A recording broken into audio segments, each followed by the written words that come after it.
Hi అండి, అందరికీ నమస్తే. నా ఊపిరి నీవే సఖియా పార్ట్ 91. ఆ మాటతో అంజలి ఆర్య వైపుకు తిరిగి, మీ దయకు థ్యాంక్ యూ ఆర్య గారు అని సహజంగా అంది.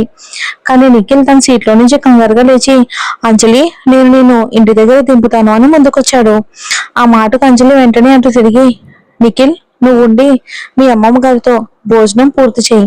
మేమిద్దరం ఒకే దారిలో వెళ్తున్నాం కాబట్టి నేను ఆర్య గారితో వెళ్తాను అని అంది. ఆ తర్వాత వాళ్ళిద్దరూ కలిసి వెళ్ళిపోవటాన్ని నిఖిల్ నిస్సహాయంగా చూడడం తప్ప ఇంకేమీ చేయలేకపోయాడు. అతనిలో రేగిన నిరాశను ఆపుకోలేకపోయాడు. అంజలికు ఆర్య మీద ఆసక్తి ఉందా? లిఫ్ట్ లోకి అడుగు పెట్టగానే తన పక్కన ఉన్న మనిషి భయంకరమైన చిరాగ్గా ఉన్నాడని అంజలికు చాలా స్పష్టంగా తెలిసింది. ఆర్య ముఖం చిటపటలాడుతుంది. చూడ్డానికి వ్యాపారంలో ఏదో పెద్ద నష్టం వచ్చినట్టు ఉన్నాడు. తక్షణమే అతనితో పాటు కారులో వెళ్ళడానికి ఆమె చాలా సంకోచించింది. టింగ్ అని శబ్దం చేస్తూ లిఫ్ట్ తలుపులు తెరుచుకోగానే ఆమె అతని వైపుకు తిరిగి వెంటనే, ఆర్య గారు, మీరు ఇచ్చిన అవకాశానికి ధన్యవాదాలు.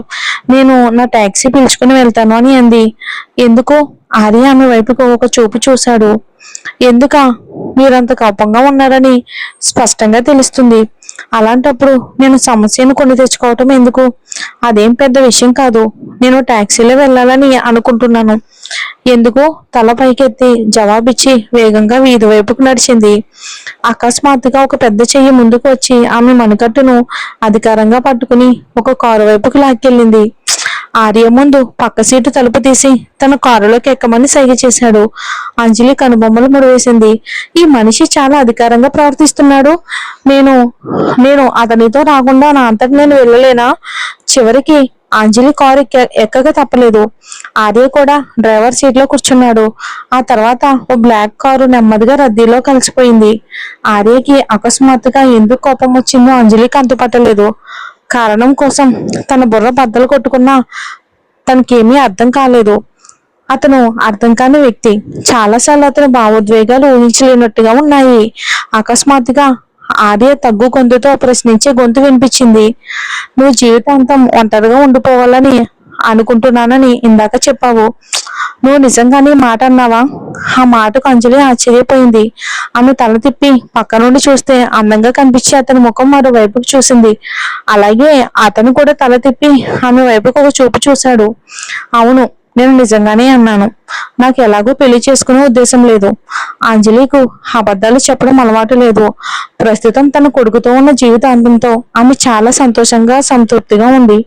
కాబట్టి తన ప్రశాంతమైన జీవితంలోకి సమస్యలు తెచ్చుకోవటం అనవసరమని ఆమెకు అనిపించింది. పెళ్లి చేసుకుంటే సుఖమయమైన జీవితానికి హామీ ఏమీ లేదు. అలాగే ఒంటరిగా ఉండిపోతే జీవితాంతం ఖచ్చితంగా అసంతోషంగా ఉంటుందని కూడా లేదు. ఒకవేళ బన్నీకి కూడా నిన్ను ఇష్టపడే వ్యక్తికి నచ్చితే అప్పుడు కూడా పెళ్లి చేసుకోనని నీ నిర్ణయానికి కట్టుబడి ఉంటావా? ఆర్య ఆమెకు ప్రశ్నలతో ఉక్కిరిబిక్కిరి చేస్తూనే ఉన్నాడు. యాదృచ్ఛికంగా వాళ్ళ కారు రద్దీ సిగ్నల్ దగ్గర ఆగింది. దాంతో అతను తన సూటిగా చూసే కళ్ళను ఆమె వైపుకి నిలిపాడు. ఆర్య ప్రస్తావిస్తున్న వ్యక్తి తనేనని అంజలికి వెంటనే అర్థమైంది. ఆమె గుటకు వేసి తల మరోవైపుకు తిప్పి కిటికీలో నుంచి బయటికి చూసింది. అదే సమయంలో, నాకు పెళ్లి చేసుకునే ఆలోచన లేదు. నేను బన్నీని ఒంటరిగా పెంచుకోవాలని అనుకుంటున్నాను అని గట్టిగా ఆమె మాటలు వినగానే అకస్మాత్తుగా ఆర్య గుండెల్లో పదునైన పోటు పొడిచినట్టు అనిపించింది. ఆమెకు తెలుసు నేను నా గురించి మాట్లాడుతున్నానని. అయినా కూడా ఇంత నిర్దాక్షిణ్యమైన సమాధానం చెప్పడానికి పట్టుబడుతుంది. అంజలి, నువ్వు ఒకసారి ఇతరుల కోణంలో కూడా ఆలోచించగలవా? ఎప్పుడూ నీ సొంత ప్రపంచంలో దాక్కుని ఇతరుల భావాలను పట్టించుకోకుండా ఉండొద్దు. ఆర్య పళ్ళు బిగబెట్టి తన లోతైన కళ్ళతో ఆమె వైపుకు చూస్తూ అన్నాడు. ఆ క్షణంలో అతను అత్యంత కోపంగా ఉన్నట్టు కనిపించాడు. అంజలి అతని వైపుకు తల తిప్పి చూసింది. అతని ప్రస్తుత ముఖ కవలికలు అత్యంత భయంకరంగా ఉన్నాయి. అతని చూపు నిరాశతో నిండి ఉంది. ఆర్య, నేను ఎలాంటి పరిస్థితులను ఎదుర్కొన్నానో నీకు తెలియదు. నా గురించి మీకేమీ తెలియదు. కాబట్టి నా గురించి ఒక నిర్ధారణకు వచ్చే ధైర్యం చేయకండి. ఆ సమయంలో అంజలికి కూడా కొద్దిగా కోపం వచ్చింది. ఆ మాట పూర్తి చేశాక కూడా ఆమెకు కోపం చల్లలేదు. దాంతో తన ఆవేశాన్ని కొనసాగించింది. నేను మీకు ఇదివరకే చెప్పాను, మీరు నాకు తిరిగి ఏమీ చెల్లించాల్సిన అవసరం లేదు. కాబట్టి దయచేసి నాపై మీకున్న భావాలను ఉంచుకోండి. ఈ బంధం వల్ల ఏమీ ప్రయోజనం లేదు. కారు ఆపండి, నేను దిగిపోవాలి. స్టీరింగ్ పట్టుకుని ఉన్న ఆర్య పట్టు బిగించాడు. కేవలం కొన్ని మాటలతో తన కోపాన్ని ఇంత ఈజీగా రెచ్చగొట్టే అమ్మాయి ఎవరూ లేరు. అయితే అతను కారు పక్కకు ఆపలేదు. అతను రోడ్డు మీదే దృష్టి పెట్టి అతని కోపం అకస్మాత్తుగా మాయమవగా, నేను నిన్ను ఆఫీస్ దగ్గర తిప్పుతాను అని ప్రశాంతంగా బదిలిచ్చాడు. ఆ మాటకు అంజలి ఆశ్చర్యపోయింది. ఆమె అతని వైపుకు చూసింది. అతను తన పక్కన ఉన్న కారు నడపడంలో నిమగ్నమై ఉన్నాడు. అతని నుండి వస్తున్న చల్లదనం, దూరమైన భావాన్ని ఆమె గ్రహించింది. నేను నా మాటలతో హద్దు మీరానా అని ఆమె అనుకుంది. ఆర్య, మీరు కావేరి గురించి చెప్పారా? నేను దాని గురించి ఇంకా తెలుసుకోవాలి అనుకుంటున్నాను. అంజలి విషయం మార్చడానికి ప్రయత్నించింది. అయితే అనుకోకుండా ఆమె ఒక మాట గురించి అడిగింది. అది అతను ప్రస్తావించడానికి ఏమాత్రం ఇష్టపడిన విషయం. దాంతో అతను దాని గురించి మాట్లాడాలని నాకు లేదు అని జవాబిచ్చాడు. చివరికి అంజలి నోరు మూసుకుని ఉండడం తప్ప ఏమీ చేయలేకపోయింది. ఆర్య నిజంగా ఓహో కందని వ్యక్తి అని ఆమెకు అనిపించింది. అప్పటికే వాళ్ళ సంస్థ ముందుకు చేరుకోవడంతో అంజలి వెంటనే, మీరు కారు ఇక్కడ ఆపండి, నేను దిగిపోతాను అంది. అది మధ్యాహ్నం భోజనానికి రద్దీగా ఉండే సమయం కావటంతో ఆర్య కారులో నుంచి తను దిగడం ఎవరు చూడకూడదని ఆమె అనుకుంది. అది వినగానే ఆర్య కారును పక్కకు కాపాడు. అంజలి హడావిడిగా తన బ్యాగ్ తీసుకుని కారులో నుంచి దిగిపోయింది. ఎవరైనా చూస్తారేమోనని ఆమె భయపడుతుందని స్పష్టంగా తెలుస్తుంది. మరోవైపు అతను కారును పార్కింగ్ వైపుకు నడుపుకుంటూ వెళ్ళిపోయాడు. అంజలి ఆఫీస్కి తిరిగి వచ్చిన వెంటనే రాజలక్ష్మి నుండి ఫోన్ వచ్చింది అంజలికు. క్లయింట్కి ఆమె నమూనా చాలా నచ్చిందని, ఎలాంటి మార్పులు అవసరం లేదని చెప్పింది. ఇప్పుడు దాన్ని ప్రత్యేకంగా తయారు చేయటానికి ఇక ఆఫీస్కి పంపించవచ్చని తెలిపింది. రాజలక్ష్మి క్లయింట్తో మాట్లాడి కావలసిన వజ్ర నాణ్యత వంటి వివరాలను కూడా నిర్ధారించుకోవటంతో అంజలి చాలా ఊరట చెందింది.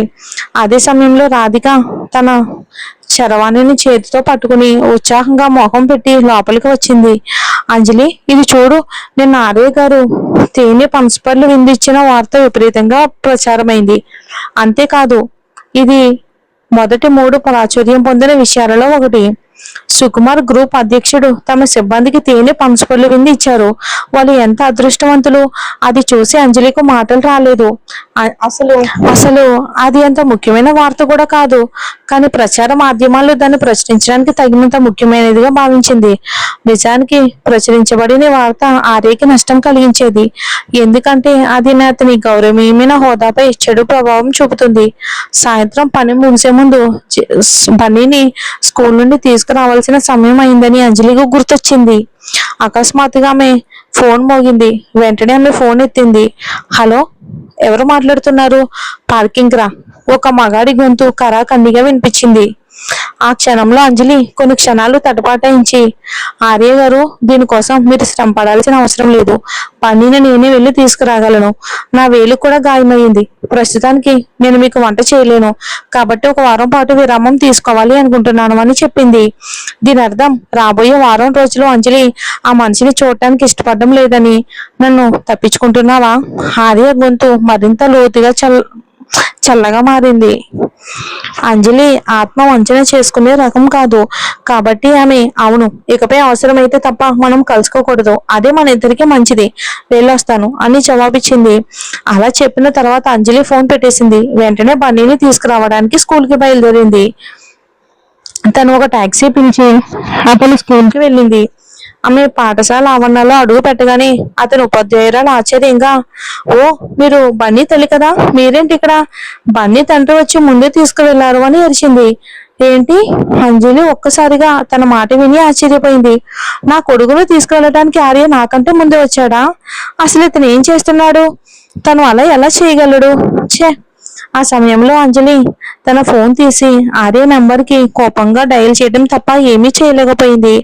అదృష్టవశాత్తు అతను వెంటనే ఫోన్ ఎత్తాడు. నేను బన్నీని తీసుకొచ్చాను. మేమిద్దరం భోజనం చేస్తున్నాము. నా కొడుకుని ఎక్కడికి తీసుకువెళ్తున్నారు? వెంటనే వాడిని దయచేసి ఇంటికి పంపండి. నీ భోజనం నువ్వే చూసుకో, బన్నీ భోజనం నేను చూసుకుంటాను. ఇక అలా చెప్పి ఆర్య వెంటనే ఫోన్ పెట్టేశాడు. అంజలికు మాటలు రాలేదు. నా కొడుకుని తీసుకుని వెళ్ళిపోయాడు. నన్ను పిలవలేదా? దేవుడా!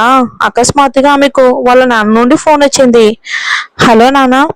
అంజలి, ఈ శుక్రవారం రాత్రి నీకు ఖాళీగా ఉంటుందా? ఏంటి విషయం నాన్న? ఈ శుక్రవారం మా సంస్థ 25వ వార్షికోత్సవం. ఆ వేడుకకు నిన్నుని బన్నీని కూడా ఆహ్వానించాలి అనుకుంటున్నాను.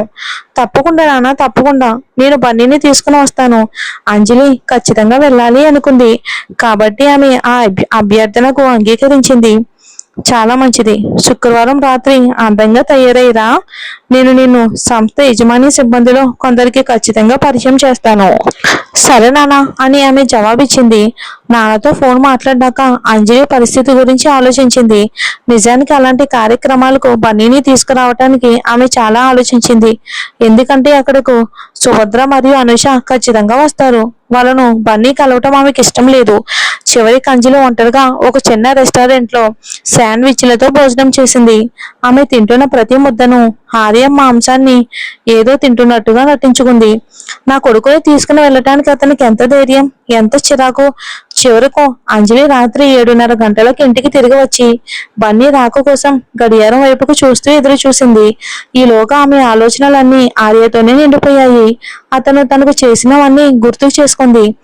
అకస్మాత్తుగా ఆమె ముఖం క్రమంగా ఎర్రబడడం గమనించింది. ఏమవుతుంది? నేను ఎందుకు ఆ మనిషి గురించి ఆలోచిస్తున్నాను? అతను ఎంత భయంకరమైన నీచమైన వ్యక్తి. రాత్రి 8:40 గంటల సమయంలో తలుపు గంట మోగింది. ఆమె సోఫా నుండి దాదాపు గెంతినంత పనిచేసి హడావిడిగా వెళ్లి ఇంటి గుమ్మం తలుపు తీసింది. గడప దగ్గర బన్నీ ఆర్య చేయి పట్టుకుని నిలబడి ఉన్నాడు. ఆ అబ్బాయి చాలా సంతోషంగా అమ్మా మేము వచ్చేసాం అని పలకరించాడు. మరి ఏం జరుగుతుందో వచ్చే ఎపిసోడ్లో చూద్దాం. Thanks for watching.